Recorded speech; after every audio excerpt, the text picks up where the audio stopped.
and I'm the coordinator of the St. Alphonsus Food Pantry. I've been coordinator, well, my husband was coordinator since 1984.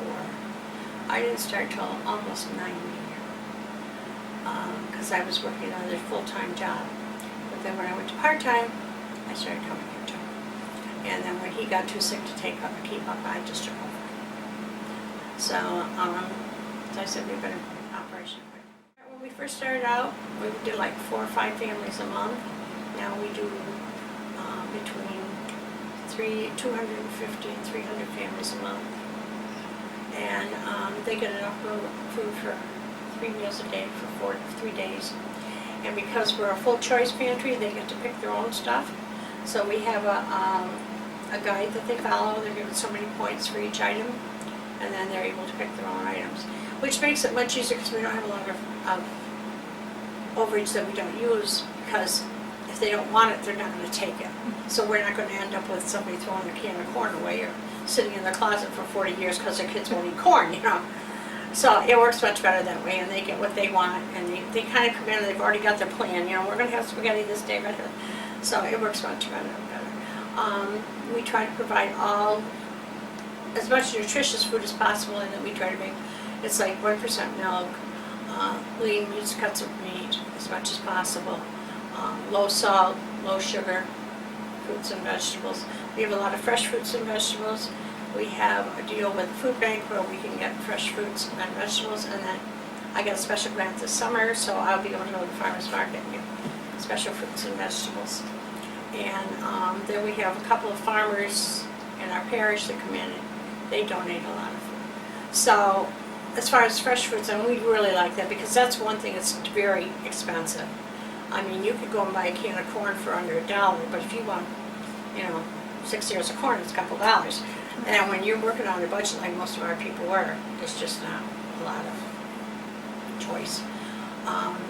Most of I'd say 85–90% of my people are working, but they're working poor. They may both be working, but they're working part-time, making minimum wage. They got rent to pay, the heating bills this year have shot to the ceiling, and so the only way they can do it is if we provide.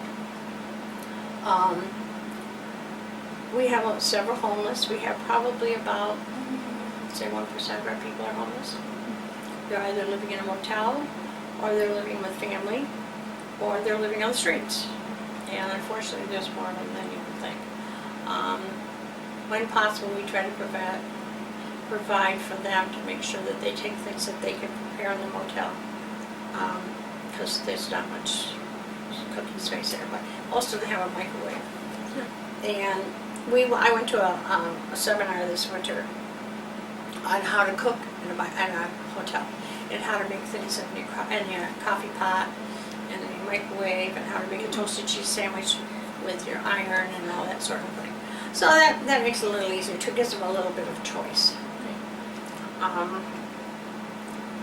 We get most of our funding comes from the Food Bank of Central New York, although we're very fortunate because we have some tremendous people in our parish. We're very, very, very generous. And as far as the people in Auburn go, I can't think of a more generous community. They give and they give and they give, and when you think they can't give anymore, they turn around and give some more. They're really great. They really are. In fact, the postal drive is coming up this weekend, and it's our big thing for the spring. The Boy Scout drive is in the fall, but this one will be really helpful because all of our grants have run out. We won't be getting our new grants till probably the 1st of July. So we've got a 2-month span that if we don't have extra money to pay for stuff from the food bank, then we have to come up with what are we going to do. We've been very fortunate. Through the food bank we get the government commodity foods, which are free. And then we can buy donated food for 14 cents a pound. And then most of the wholesale food comes to us from wholesale instead of retail. We have, the food bank also goes out once or twice a week to BJ's and Walmart and picks up day-old food. They may get fruits and vegetables that are close to due date, so the stores don't want to sell them, they're still perfectly good. They'll give us breads, cakes, cookies, which we can put in the freezer. Sometimes they'll give us fresh meat, or dairy products, which we have refrigerators and freezers, so we're able to take care of that. So we're able to do a little bit more, and they come and we pick what we want from them. Right now we haven't got very much because they came last week and they haven't come yet this week.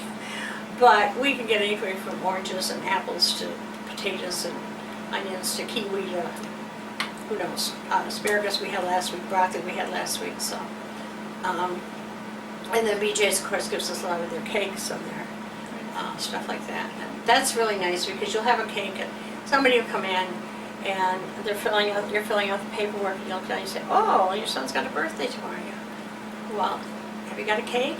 No, probably not. Well, here, let's see what we can find. So it's nice to be able to do that. And we get the little kids that come in and they're always looking for a little snack, a little treat. We have books. We work with Seamus Books, and they can pick out a free book when they want to when they come in. But this is a very small spot for what we do. Now, like at Christmas, well, for Thanksgiving, for example, we did 464 baskets in one day. But we had an assembly line, we had tremendous volunteers, we had it all planned out. That was one time they didn't get a choice. We made it for baskets, but we knew exactly what, we've been doing it so often we kind of got on with it too. Same thing at Christmas, we did 350 one day. But we have that, we know what we're doing, so, it makes it a little easier. If I was just starting out, I think I'd be a little more nervous. Well, everybody, we have a file on everybody. We keep track of their names and check always with their addresses and their phone numbers and the number of people in their family because it does change. Somebody moves out, somebody moves back in. Children go from children to adults. And then every time they come in, they sign a thing that says they're still within the guidelines. We also, if they first come in, we check to make sure they're on WIC. Are they getting health insurance?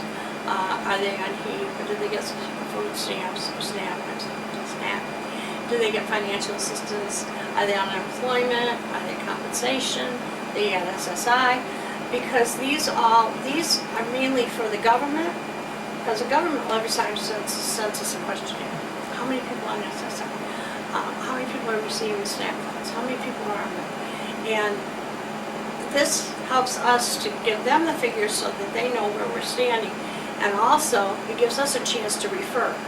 If somebody says, well, no, I've got 2 babies under 5 and I'm not on WIC, well, here's the information, here's who you call. And then the next time we come, did you call, did you get the appointment? If not, did you have a problem? Is there something we can help you with? If they're applying for food stamps, and some of them don't like to go down to the county office, we know a girl over at Chrissy Rath, who's with the food bank. She will come out, she will sit down with them and go over their application to make sure everything is correct. We work very closely with Catholic Charities, with Salvation Army. So all of the food pantries in Cayuga County work together. There's 15 of us, and we meet. In fact, we're having a meeting this afternoon. We meet every week. Right now, I just finished up doing the schedule for the farmers market. And each day a different food pantry will go down at the end of the day and collect extra. Because maybe they've got 2 tomatoes left over. They don't want to take it home, but they don't want to throw it out. And they don't want to wait till Thursday or Saturday, so they give it to us. And we bring it back, and the next day it's gone. Because they do some of them. Okay, I want to go through the vegetables first. Then I'll plan my meal, but I need to see what you got for fresh vegetables. So it works out well that way.